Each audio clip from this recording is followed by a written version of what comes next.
Hello दोस्तों, आप लोग कैसे हैं। चलिए आशा करते हैं कि आप लोग बेहतर होंगे। अब बेहतर नहीं होंगे तो बेहतर बनाने का प्रयास करेंगे। आज हम आपको हिंदी गोधूली भाग का काव्य खंड से एगो कविता जो है राम नाम बिनु बिरथे जगी जन्मा जो नर दुख में दुख नहीं माने, जिनका लेखक है गुरु नानक, आज उन्हीं का पूरा विश्लेषण करेंगे, अच्छा से वर्णन करेंगे। तो सबसे पहला जो है उसका लाइन का अर्थ समझाते हैं, उसके बाद दूसरा समझाएंगे। पहला लाइन है कि राम नाम बिनु बिरथे जगी जन्मा। तो मतलब समझ लीजिए, राम नाम के बिना, बिनु मतलब बिना, बिरथे मतलब व्यर्थ, जगी जन्मा, इस संसार में राम नाम के बिना, राम नाम के बिना इस जगत में, इस संसार में जन्म लेना क्या माना जाता है?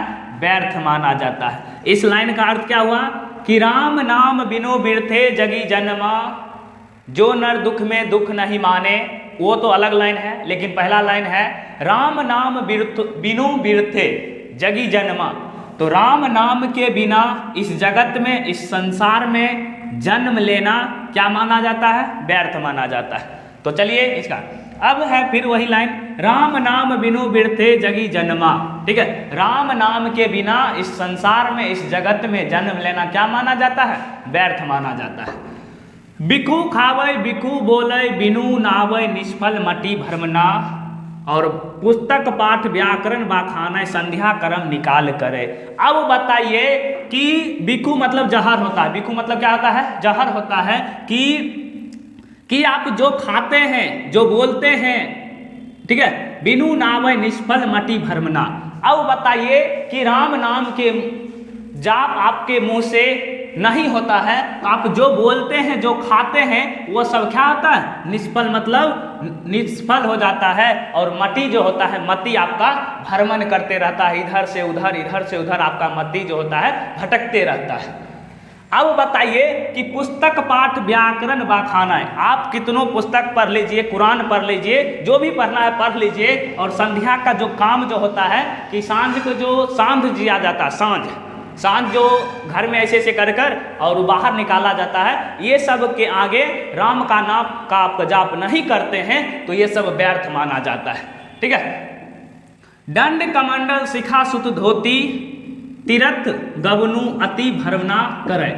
अब बताइए कि बाबा लोग जो होते हैं कि एगो डंडा ले लेते हैं, एगो कमंडल ले लेते हैं, धोती और पहन लेते हैं, और पहनने के बाद जगह जगह, इस जगह से आज यहाँ से वहाँ, कल वहाँ से वहाँ, जगह जगह क्या था? भ्रमण करने मतलब करते रहते हैं और जगह जगह जाते रहते हैं।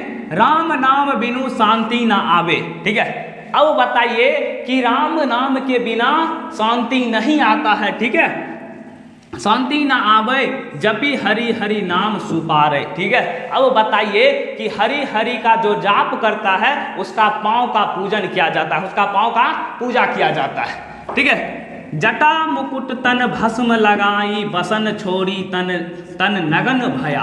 अब बताइए क्या बोल दिया है कि जटा बढ़ा लेने से, तन में भस्म लगा मतलब राख लगा लेने से, वस्त्र छोड़ देने से क्या होता है? छोड़ तन नगन भया, ये सब कर लेने से। अब बताइए ये सब के आगे क्या होता है?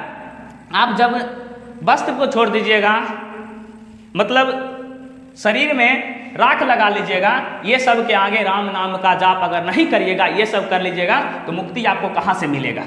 जैते जीत तन हति जैते जीतन जंत तन थल महियल तत्र यहाँ तू सरव पिया, गुरु प्रसादी राख लिए तन केहू हरिरस नामक झोल पिया।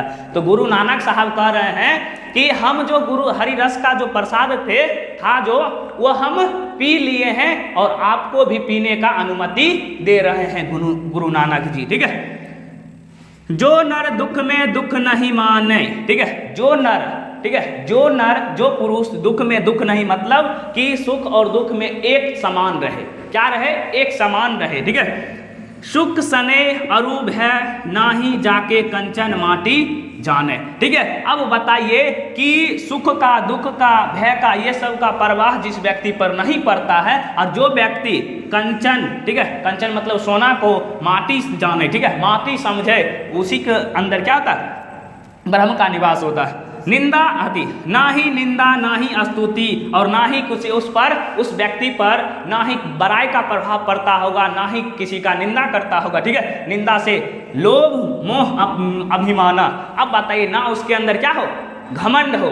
क्या हो? ना उसके अंदर घमंड हो, ना उसके अंदर ब्रह्म अति, हाँ, लोभ हो। ठीक है, हर्ष शोक ते निहारो। हर्ष मतलब खुशी होता है और शोक मतलब दुखी होता है। तो खुशी और दुख में एक समान रहे और ना ही अपने आप को कभी मान समझे और ना ही अपमान समझे। ठीक है, आशा मानसा सकल त्यागी कई जगत ते रहे निराशा और काम क्रोध जेहि पर से नाही तेह घट ब्रह्म निवासा। अब बताइए, जिसके अंदर, ठीक है, काम क्रोध का क्या हो?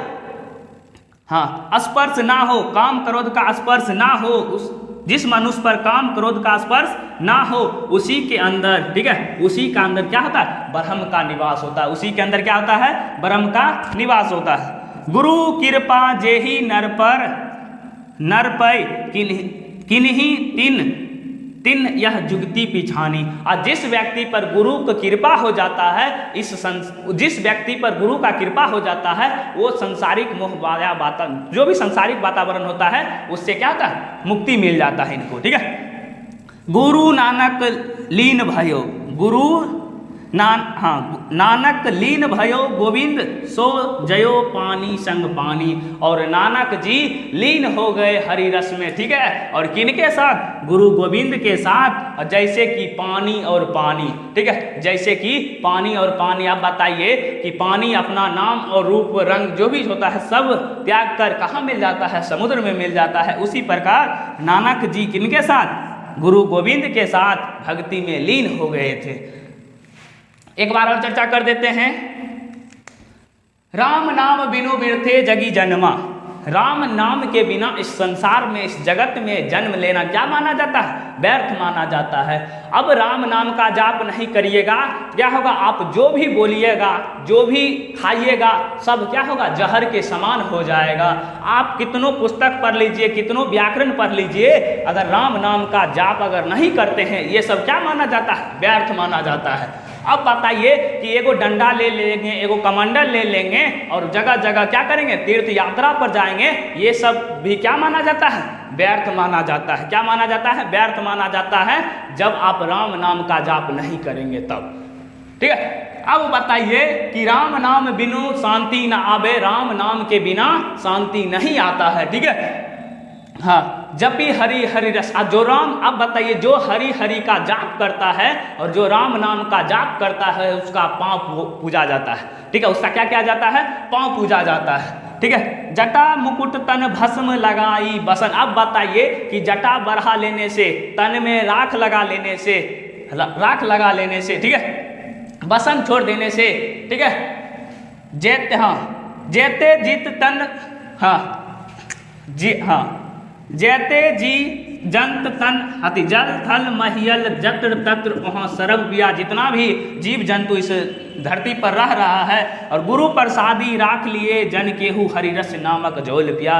और गुरु का प्रसादी जो है हरिरस, वो गुरु नानक जी जो हैं वो पी लिए हैं, और आपको भी पीने का क्या कर रहे हैं? अनुमति दे रहे हैं कि आप भी पी लीजिए। जो नर दुख में दुख नहीं माने, जो नर दुख में दुख नहीं माने मतलब दुख और सुख में क्या रहे? एक समान रहे। ठीक है, सुख सने, ठीक है, भय, ये सब कंचन। अब बताइए, ये सब इनको मतलब समझ लीजिए।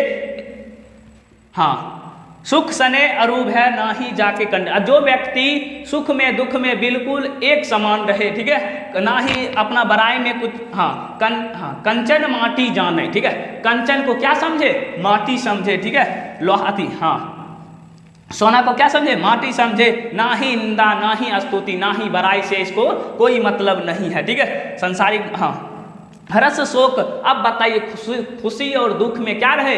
एक समान रहे। ठीक है, उसी के अंदर जो होता है क्या होता है? जिसके अंदर काम क्रोध का कोई स्पर्श ना हो। ठीक है, जिसके अंदर काम क्रोध का कोई स्पर्श ना हो, उसी के हृदय में, उसी का हृदय में क्या होता है, ब्रह्म का निवास होता है। ठीक है, गुरु कृपा जेहि नर पर, आप बताइए जिसके सर पर क्या हो, गुरु की कृपा हो, ठीक है, गुरु की कृपा, और उनका आप बताइए जिस नर पर, ठीक है, गुरु की कृपा हो जाता है, वो क्या होता है, इस जगत से, इस संसारिक मोह माया से क्या होता है, उसका पीछा छूट जाता है।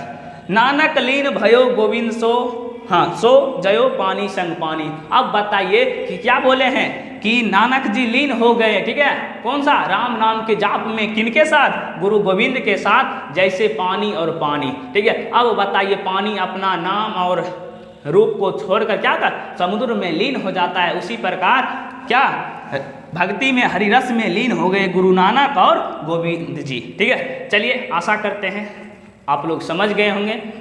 ठीक है, और नहीं समझे होंगे तो दोबारा देखिए।